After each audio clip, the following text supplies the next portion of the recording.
এই যে যাচ্ছি ওবিটার চ্যানেলের কাজ করতেছে একটু দেরি হবে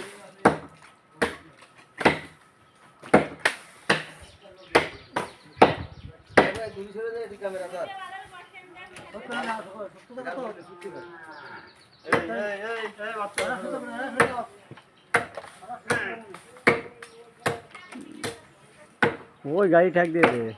সাইকেল আসলে ঠেক দেবো না চলে যাবে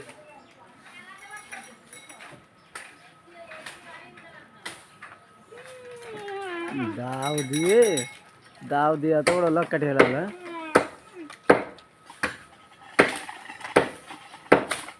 মুলি কুড়ুল ধরে নিয়ে যায় কাটবে না এরা ফাঁকি বাস চাই না এদের মুখ ধরে রাখেন গাই এদেরকে আপনাকে এলাকায় গিলে উনি বাইতে ফেলবেন তোমার কলেজে তলে যায় না 100 টাকা ডাল পড়বে